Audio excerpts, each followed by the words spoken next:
North London derbies don't get much bigger than tomorrow. There's so much riding on it from both sets of fans. Part of me is very excited. Full capacity crowd for the first time in the new stadium in the North London derby. It should be rocking. There's going to be a massive tifo in the South Stand. Tottenham have announced as well. So the atmosphere should be banging. We've got a massive chance to get to within a point of them. They got two tough games coming after they play us, albeit it's still going to be in their hands. But hopefully their confidence will be rocked with the defeat at Tottenham. On the other hand, part of me is like, they do have a chance to mathematically seal it tomorrow, and that just the fact that they have that opportunity does scare me a bit, because you just know that however whatever percentage you want to put it, there is a percentage of football that's down to luck, and you just have to accept that. And will they get lucky tomorrow? They've been getting lucky recently a lot, and so it does worry me a bit that luck could be on their side. How long can this luck go on for? How long? Surely we can't be gifting Nketiah goals. I mean, Lloris ain't going to be tackled on his line. I mean, surely we won't play like. I wouldn't bet against Lloris not getting tackled on his line. You wouldn't? The way he plays out the back, you know what I mean? Well, but still, I mean, when's the last time he got tackled on his line? Not that long ago. Was it Southampton? Was it Southampton? Oh, yeah, I remember that. Like, look, they can't just keep getting as lucky as they've been getting. They just can't. Surely their luck has to run out at some point. Yeah. It has to. And this game is going to be a cauldron for them. The fans are going to be in full voice. I mean, the amount of calls to action I've seen on Twitter from Spurs fans being like, we got to be singing for 90 minutes. We got to make it a cauldron of hate for these guys. And that's exactly right. Every fan needs to do their part tomorrow. He's getting there early. Everyone leave work early. You need to get down to the Tottenham. There's no work tomorrow, people. There's no work. Off. Get your sickies in. Derby day. Exactly. If there's one day to pull a sickie, it's no tomorrow. Work, no school. Get into that stadium early. Get your drinks. If you don't drink, just get into that stadium and get your lungs ready and sing your hearts out for the lads tomorrow. We need a feisty reception for the Arsenal team bus. We need to make sure that they're in it in a game tomorrow. We need to make it like one of those old school days at White Hart Lane when Arsenal used to come to town, wait for the team bus, give them that aggressive kind of welcome, and don't stop singing. Literally, do not stop singing. If we go 1-0 down, don't stop singing. Like, what I admired so much about the Liverpool fans, when they went 1-0 down at Anfield, the first thing you heard was Liverpool fans singing. And I thought that was a great thing. And I think that we need to do that. Even if we go 1-0 down, don't lose hope and keep singing, keep supporting the boys all the way right till the end. We need to make it an atmosphere tomorrow where Arsenal don't feel comfortable. You know, every time an Arsenal player goes over a throw, we need the fans to be on top of them. Every time when the team bus comes in, we need to make sure that they don't want to be there. They want to leave as soon as possible. That's all we got to make sure happens tomorrow. I want to hear boos, whistles, jeers every time an Arsenal player touches that ball tomorrow. You know that famous moment where Pires gets the ball and he gets it chucked in his face? I want to see some of that. You know what I mean? I want to see some feistiness. Exactly. And, if we do get under their skin, they've got players that are not that experienced. Gabriel, if you get under his skin, he can do something that can harm them. Xhaka as well, if you get under his skin, he could do something that can harm them. So they do have players in that team that you actually can get under their skin. And I think they've got a young team that could potentially buckle under the pressure. I think we've seen it before this season at times. I think, obviously, look, to be fair to them, recently they've been quite good at seeing out results, but I don't think they're gonna come up against a team or a fan base as of tomorrow, which means that much. I think the teams and the games they've played recently, their opponents have been, let's say, willing opponents. Chelsea didn't have much to play for. United, the season was over. West Ham, they had other priorities. You know what I mean? So now they're coming away to Spurs in a game which means everything for us. Not just the rivalry, but also the league as well in terms of the position. There couldn't be much more riding on it. So now we're going to see what they're made of, and we're going to stretch every ounce of courage they have. And if they don't have enough, we're going to come out victors. In terms of the game, I think the fact that Arsenal only need a draw tomorrow, in a way, could play into our hands. I think where it's detrimental is going into the last 20 minutes or so for the game's level. I can see going into the last 20 minutes or so. If the game's level, then I can see Arsenal just settling for the draw, sitting back a bit, and maybe denying us space. They've been quite good at seeing out results recently in the last 20 minutes of games. But on the flip side, I do think they might start the game with a bit of uncertainty. Do they go right for it? Are they sitting back for the whole game? Are they parking the bus? Whereas we're going to be going at it from the first whistle. We know exactly what we need to do. We need to win this game. What do you think they will do? How do you think they will set up? Do you think they will start and park the bus 5 at the back and try and stifle us from the beginning? I don't think they will. I think they're going to be a bit brave tomorrow because they know as well. Although a draw's good enough, they know that even if they do lose, they still got a 1-point advantage. So I reckon Arteta's going to be a bit arrogant. He's going to go for the win. I hope so. That's what I think he is going to do. I hope so. That's my prediction. I think he's going to go and try and come at us and be bold and be brave, and he's going to try and go for the win. Try and end it tomorrow. That's what I think he's going to do, especially from the start. I think. If we go punch for punch tomorrow and then last 20 minutes, 15 minutes is level, I don't think he throws risk at it. But I think from the start, I think he's going to try and win it tomorrow. And I think that could play into our hands in terms of the space there. I kind of think the opposite. I think that they're going to try and stifle us from the beginning, and I think that they'll come with a game plan. And if we do get an early goal, obviously that throws that game plan out the window, but then he'll revert to maybe what he has been doing the last couple of weeks and going for it. But I think that potentially he will come and try and stifle us, play 5 at the back from the off, and really try and frustrate us, because he knows that if they get a draw, it's more or less done, minimum. I don't think he does that. I think he's a bit arrogant. I hope you're right, man. I also think he's arrogant. I do think he's arrogant, but I also think that he'll know what's kind of best for Arsenal coming into this game, and he knows that a win or a draw especially, like, just pretty much steals it. I know, but they have a way of playing. They don't look. I know they went 5 at the back against Chelsea, but it was a bit of a hybrid 5 at the back, like 4 at the back in certain situations. And they ended up very much going more 4 at the back than 5 at the back, and it worked for them in the end. I think most of the time he's gone 4 at the back. I can't see him changing it just for this game. So I do think I think obviously they're going to have a plan to defend against us. I'm not saying they're just going to go gung ho, but I do think he's going to try and win tomorrow. I believe him when he says he is going to try and win tomorrow, and I think he believes that they're the better team, and we have to make sure that we prove him wrong tomorrow. That's all. That's the main thing, man. Let's prove him wrong, man. Let's look at the form of the two sides coming into the game. Obviously, Arsenal, on the looks of things, in terms of on paper, are in very good form. 4 wins in their last 5 games, 4 wins on the bounce. Scoring 11 goals in their last 5 and conceding 6 in their last 5. I mean, they've actually outscored us in the last 5 games. Their away form, they have lost 2 out of their last 5 away games, where at home we've won 4 out of our last 5 home games. So when you're reading into those stats, is there really anything? I mean, can you read too much into form coming into this game? I think form, as much as, look, we obviously didn't beat Brighton and Brentford, then we got a very good result against Liverpool, and we beat Leicester. Arsenal have won their last 4, but haven't looked entirely convincing in all those games. They've been given a helping hand in a lot of them, which have given them victories. And they, against Man United, very lucky to win that game. They shouldn't have won that, really. I wouldn't say they were lucky to beat. Chelsea and Leeds, but what I would say is the way they got their goals was lucky. I wouldn't say like during the game they were much worse than the opposition. Unlike against United, I did feel like they were worse than the opposition. I think against Chelsea they were pretty much.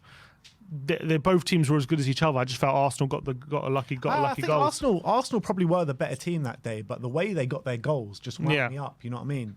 And then against Leeds, same thing. They were the better team, but they were hanging on in the end against 10 men. That's what I'm saying. Like, against 10 men, and he got sent off early, didn't he? Very early. And like you expected Arsenal to just completely put that game to bed. And fair enough, they went 2-0 up. But they were 2-0 up before 10 men, and then when they go down to 10 men, you're thinking this is going to be and you expect them to just completely wrap it up, and all of a sudden they're the ones under pressure in the last 10-15 minutes. Yeah, and they could have conceded. So look, as much as Arsenal have won, their last 4, they haven't been convincing. I don't look at those games and think, oh, they're going to be like unbelievable tomorrow night. I do think there's a team with flaws there. Agreed. I do think there's a team that can be got at, especially if you're aggressive against them. I feel like Chelsea, Man United. I feel like Man United were quite aggressive against them, but I feel like Chelsea, West Ham, and Leeds didn't get in their faces, didn't make it as difficult as possible at all. I think they played into their hands a bit, and I think tomorrow with the players we have on the pitch, the one I'm looking at especially is Romero. I think he is going to make sure that Nketiah doesn't get anything tomorrow, and I want him to make sure Nketiah doesn't touch the ball, because Nketiah has been getting goals given to him recently, and we need to absolutely snuff that out. But with our aggression, I think we can stifle Arsenal. I really believe that. And then it's all about when Arsenal are settled in their low block, can we break them down? A lot of it is going to be the wide players. Now, Emerson had a great game against Liverpool, and Sessegnon as well. Sessegnon more defensively, I would say, had a great game, although he did get an assist. But we're going to have to see a lot more quality from them when Arsenal are in a settled back line, if we're going to make sure we're hurting them tomorrow. Otherwise, in transition, we all know we're a massive threat. And I'm sure we will get our chances in transition tomorrow, and we've got to make sure we make the most of it. But when Arsenal, especially if we're level going to the latter stage of the game, if we are going to make sure we get the winner, we're going to have to show quality on the ball. And we have struggled at times when teams have a settled back line, and especially going out wide, we've struggled. But tomorrow is going to be a big test for them, because I don't think their wing backs are very offensive. In Cedric and Tomiyasu, yeah. They're not the most offensive. I think that's why they'll play, because I think they played that last game. Yeah. So I think they played Tomiyasu on the left and Cedric on the right. Yeah. And I think that's an indication I'll do it again. I think Tavares has made too many mistakes, so I don't think he's going to come into this one. Shame. It is a shame, but I think that's what he'll do. So I think we don't have to worry about them too much going forward, their wing backs, to be honest. So it's about us when we do have the ball. We have to make sure we're penning the back and make sure we're getting quality into the box for the likes of Kane and Kulusevski and so on, because that's going to be a massive element to whether we can win the game or not. Yeah, let's look at the head-to-head between the two clubs, Spurs and Arsenal. Obviously, it's a bit of a rule for a while now that Spurs win the home game, Arsenal win the away game. Obviously, this is the home game. It's the first one in the stadium with a full capacity. Cast your mind back to last year. I think it was only 1,000 in the stadium, wasn't it, when we did play them? Yeah. So, I mean, this plays into our hands a little bit, but can you read again too much into these kind of stats? That we're much better at home and they're much better at home. I don't think you can read too much into it. I think that's an indication of the derby at the moment. The home advantage is big. I think that's been the case for a while now. I think even back when Arsenal were winning titles and stuff, if every time they came to White Hart Lane, it was always a tough game for them. They rarely won. They usually a draw, wasn't it? Yeah, it was usually a draw. Usually we draw at home and lose away. That says a lot, doesn't it? Not just like the recent history where it's win-loss in terms of home and away, but even back then when they were much the better team, they rarely won. And that shows the element of home advantage, how big it is. And I think tomorrow, especially the fact that it's the first, I can't believe it's the first North London derby in front of fans. It's mad, isn't it? 3 years after we moved into the stadium. It's taken this 5 years, the last time we played them in N17 with full fans. Yeah, and we've got a very good record at home to Arsenal. Obviously, they got a good record at home to us as well. So, but you know, they haven't beaten us since 2014. In away, we haven't beaten them since 2011, so we both have very strong home records. But they're coming to us tomorrow. That's the most important thing. So I think you can read into it, and I think you can say home record is massive, and hopefully we up our game tomorrow. In terms of look, we haven't last couple games at home. We obviously played Leicester, we won 3-1. We lost to Brighton, but this is the big one. Arsenal have to make sure they're coming into a cauldron, and look, I think it's massive that we're at home, and I think that form shows it. Absolutely. When you look at the Arsenal predicted lineup, this is the lineup we have picked for them. The injured players are Kieran Tierney, Thomas Partey, and today in the press conference he says Ben White and Bukayo Saka both with doubts. Do you reckon that's the case, or do you reckon it's just a bit of mind games here from Arteta? I mean, he has says that Saka and White have been doubt. Well, White's been out for the last couple of games, but Saka has been a doubt for the last couple of games, and he's played. Yeah, and he's played. I don't think he's been at his best last couple of games either. So maybe he apparently he has been playing with an injury. So maybe there's some truth to that. For Ben White, I think that's absolutely true to doubt because he hasn't played last couple of games, and Rob Holding's come in and he's done all right. So I actually expect Holding to play tomorrow because I don't think there's a real reason for Arteta to rush White back and drop him, considering Holding's done well since he's come in. So I do expect Holding to play. In terms of Saka, I expect him to play. I think they're going to make sure he's on the pitch, whatever happens. I'm certain of that. He is so important to how Arsenal play. His ability to carry the ball down the line and take people on. Without him, they're not the same. I think he's massive to them. So I think I think there's no chance he doesn't play tomorrow. And if you bring up the ones to watch graphic, so obviously Bukayo Saka is there. I mean, he probably is their best player at the moment with 11 goals and 8 assists. But another player we should talk about is Martin Ødegaard because he's had a brilliant season, as much as it pains me to say it. I mean, he's been a chance creation machine. It's just lucky for us or whoever is around them that they don't have the striker to finish them off as consistently as they probably would like. But the amount of chances he is creating this season has been unbelievable. I think most in the Premier League. Yeah, and he's been I think the most in the Premier League since like November or something. I don't think it's since the start of the season, but I think he's been, especially second half of the season, I think he's been coming on so much, and I think he really has that number 10 role. Like he can do it in his sleep now. I think he does. I think he's done a fantastic job. His vision is fantastic. He does these little flicks which are really, really effective. In and around the penalty area, that's where he can hurt you, and he can pick out passes. And I think he still has a way to go to be truly elite. But I think at the moment he's in the category of like very good. Number 10, and you got to give him credit for that. And I think he's didn't start the season amazingly, but I think I thought his loan spell was very hot and cold last season, but I think he's really found his consistency second half of the season, and fair play to him. And he's creating loads of chances. I think he'll probably feel like those 4 assists, he'll want to get that numbers up to something like 10. Yeah, he needs better strikers and better attacking players around him. That's the point. Yeah, I mean, I don't see Arsenal upgrading on Saka or Martinelli anytime soon, but definitely the striker. Yeah. He definitely needs a better striker next to him. And I actually think he's the one, in a weird way, I'm most worried about tomorrow because of his position. Yeah, and talking about, where you're most worried for Arsenal on the pitch, let's go and have a look at the tactics board and let's look at where we think we can hurt them, where you think they can hurt us in the key areas of the pitch tomorrow. Yeah, so this is how I envisage both sides lining up tomorrow.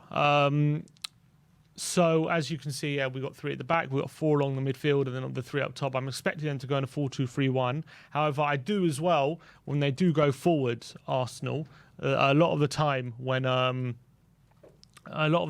Arsenal do have possession, I can see them reverting into a kind of a back 3, moving Cedric forward, Saka a bit tucked in, and they're making a back 3 of White, Gabriel, and Tomiyasu when they're in possession, because Tomiyasu tends not to go forward too much, and then obviously they can create overloads, especially on the right hand side, which would worry me a bit. But considering how Sessegnon and Davis dealt with Salah, even if Saka does play, I am confident that they're going to be able to deal with that situation on the right hand side. Højbjerg will be coming there and helping out as well. Yeah, Højbjerg, and obviously El Nenny's not the most offensive midfielder, is he? So you don't have to worry about him too much on the ball. Xhaka, on the other hand, you don't want to give him too much space because he can really dictate play. The one area I am genuinely worried about is the one I was talking about before in Martin Ødegaard, because this area here, I am a bit worried about that because obviously El Nenny and Xhaka are going to be sitting. Ødegaard's going to be looking for those pockets of spaces in and around the back 3. So obviously Nketiah is going to be making It's obviously Nketiah is going to be making runs to try and get in behind Dyer Romero over here. So it's going to leave a lot of space for him to operate in. Obviously, Bentancur and Højbjerg are going to have to try and shield it, but they're also going to have Xhaka, El Neni to deal with, and also they're going to have these two wide players who are going to cut inside to deal with as well if Sessegnon or Emerson aren't getting the right side of him. Obviously, Romero or Davis are going to have to come out. So he's one I'm worried about getting space. So how do we stop him? Yeah, it's difficult. I think one of the centre-backs is going to have to deal with him. And I'm not sure how exactly... Because it's going to have to be one of the centre-backs or one of the centre-mids to deal with him. I would probably go with one of the centre-mids because I'm not as worried about Elneny and Xhaka as I am with Martinelli and Saka. So I would like to see Højbjerg, Bentancur taking turns in dropping inside and making sure he doesn't get the space because he can be the danger man in that pocket space. But if they are clever, Arsenal, they could definitely manoeuvre situations to get Ødegaard free, and that worries me a bit because if he does get space, he has the vision to pick someone out and be dangerous, and he'll also have a shot. He's got quite a decent shot on him as well, 6 goals this season. So I think in theory, it's probably going to have to be one of the centre mids because I can't have the centre-back step... Obviously, they're going to have to step up, but I can't have them stepping up too much just in case, you get the runs in behind here. And that's going to be too dangerous to leave. So that's a worry for me. Yeah, that's the 3 danger men they have is Saka, Martinelli, Ødegaard. I mean, Nketiah should be taken care of from probably Eric Dyer easily, to be honest. So you're going to have Romero on Martinelli. You're going to have Davis on Saka with helping out from the wing-backs as well.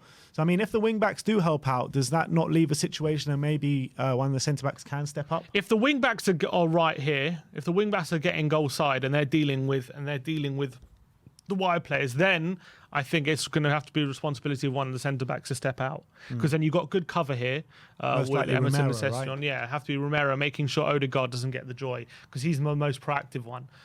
In terms of aerially, I'm pretty happy for Arsenal to get balls in the box. I'm happy for Cedric to have it.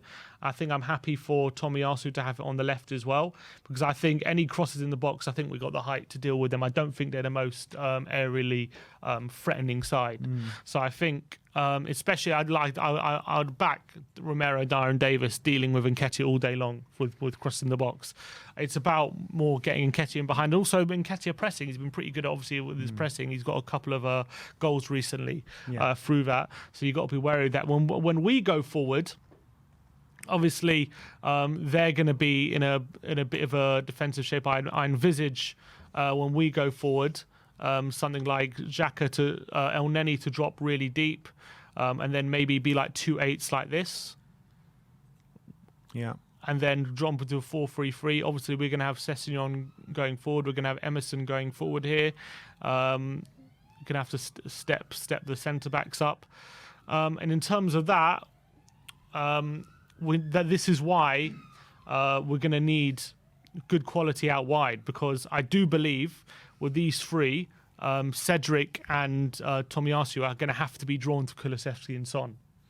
I think that's going to have to be the case, because I don't think they can afford for Tomiyasu and Cedric to be dealing with Emerson and Sessegnon. The danger men are here in the centre. Yeah. So they're going to be very, very narrow, I'm assuming, when we get into the top, when we get into the 4. Obviously, they got, in theory, if the centre-backs aren't going forward as much, this is why it's so dangerous when the centre-backs do go forward, because the centre-mids are going to have to be dealing with Højbjerg and Bentancur, who are going to try and be getting on the ball in the centre. So it does leave space for Romero and obviously Davis to get forward. But this is why we need quality, because there will be plenty of times when Saka, and especially Martinelli, who I don't believe is that good at tracking back, there's going to be times where there's going to be plenty of space for Emerson to operate in, because they're going to be very narrow. And that's where we need the quality from them to get in the box, because we have someone in Kane who, as on the flip side to last week, when I said he's going to struggle against Van Dijk and Matip and Konate because of their physicality, I actually believe, especially against Ben White, he has the physical beating of him. I think he can easily win headers against him. I think physically he's more than a match for Ben White and Gabriel. He's definitely going to be a lot more competent. So I envisage a situation where Kane gets a lot more opportunities tomorrow to be able to hold the ball up, bring other players into play, and especially if we do get quality in, he's going to be able to win headers. So that's why I think Kane, for me, is going to be central to everything tomorrow. I think even more central to Son tomorrow. Yeah. You could be completely right there. But are you worried at all about the midfield? Obviously, with us having Bentancur and Højbjerg in there, and them having a three of Xhaka, Elneny, and Ødegaard. Yeah, and I am a bit worried about that. I do think physically, I think there's big possibilities for them to be physically dominant, because I think Højbjerg and Bentancur are very, very strong centre mids, and I think they would be licking their lips at coming up against Xhaka and Elneny. But there is obviously possibilities of Arsenal creating triangles and playing it around them. That could be a bit of a worry. That's where we need another centre back to step in and make sure that we're not getting completely outnumbered, especially off the ball. So they're not getting all these spaces. I do think Højbjerg and Bentancur can cover a lot of ground. Elneny and Xhaka, as much as Xhaka's pretty decent on the ball, he's not like a player who is going to be beating 2 or 3 players. You know what I mean? He needs time and space, Xhaka, and if you deny him that, he can struggle. Elneny, I'm not too worried about on the ball. Who is? And he's someone who you close down. The one I am worried about, obviously, is Martin Ødegaard. If you can't give him too much time and space, but as long as we're restricting Ødegaard and Xhaka, I think we might be okay in terms of their midfield on the ball. Off the ball, they could potentially have an extra man in there, but as long as we're switching play out wide quickly, we should be able to bypass it, because I do think there's going to be space for Sessegnon and Emerson out wide. How important for you is the early goal tomorrow, the first goal? Well, not early goal, but the first goal. First goal, I think, is crucial. Really, really crucial tomorrow, because Arsenal, under Arteta, have only won 1 game when going behind. That's a mad stat, that. Only one game, and that was Wolves only a few weeks ago, and they only won that in the last minute. You know what I mean? They got quite lucky to win that one as well with an own goal. So I think that's still true. That was true up until that game. I don't think they've won from behind since then. I can't think of the last 4 they went ahead, and all of them, haven't they? I can't think of a situation where they've gone behind and won. So they struggle badly when conceding the first goal.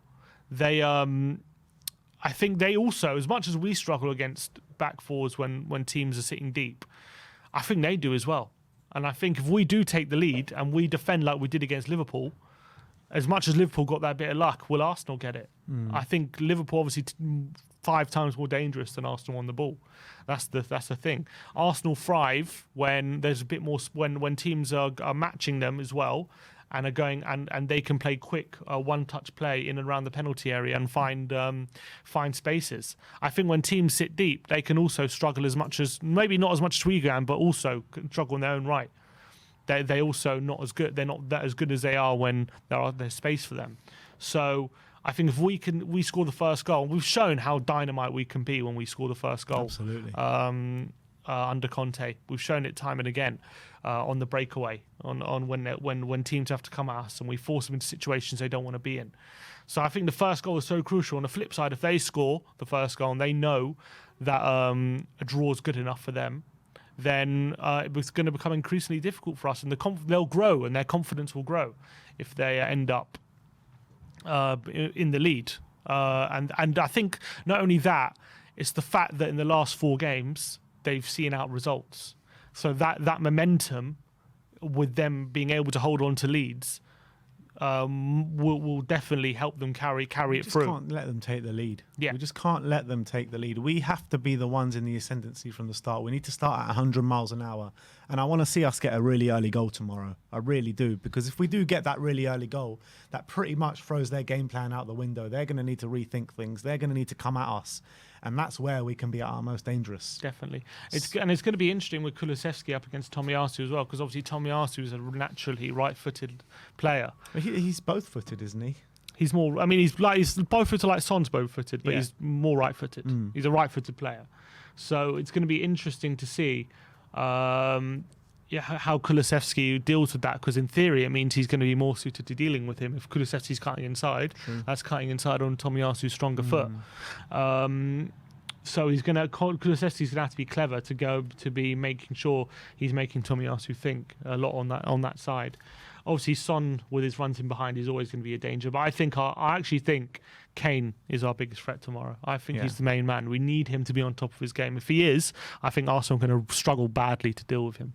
Yeah, and last 3 games he hasn't really been at the top of his game, and we need to get him back at it tomorrow. He's going to be imperative. I completely agree with you.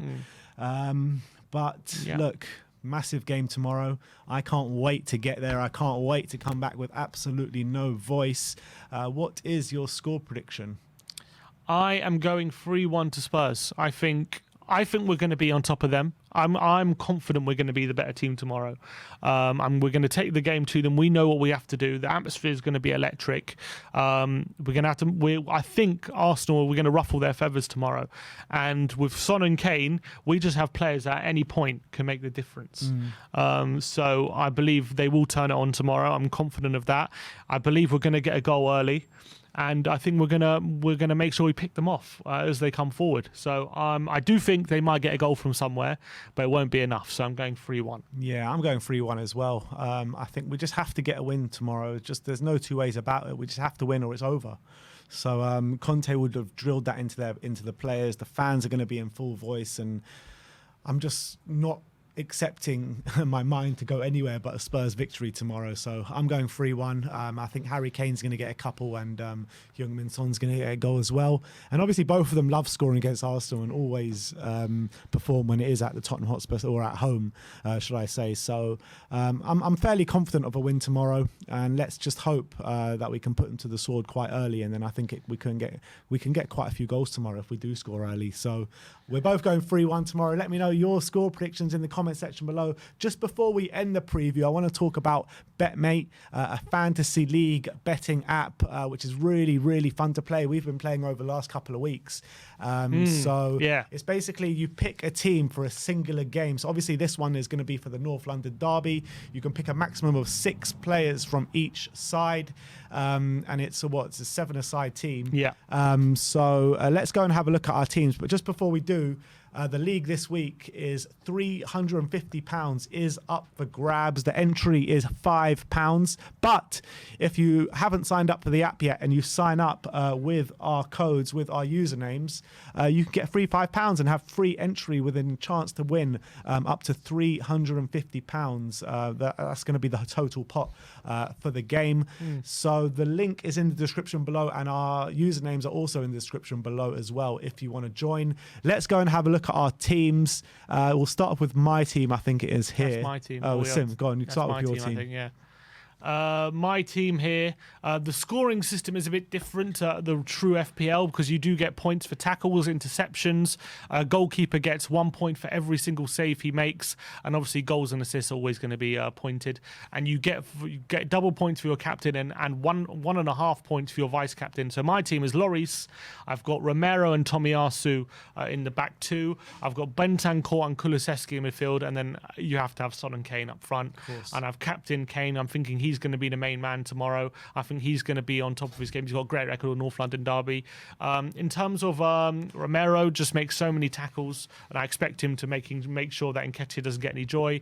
Tomiyasu, I'm expecting a busy game for him tomorrow, and I'm expecting him to be making a lot of defensive actions. So I've got him in midfield. I think Bentancur is going to be over Xhaka and El Neni like a rash. I've got him in. Kulusevski speaks for himself. He's a hard-working winger, and he also got a chance making goals and assists. And then Son and Kane, they speak for himself. So that's my 7. All right, that's a pretty good team, to be fair. Mine isn't too dissimilar, to be honest. If you bring up my team, I've got Hugo Lloris in goal.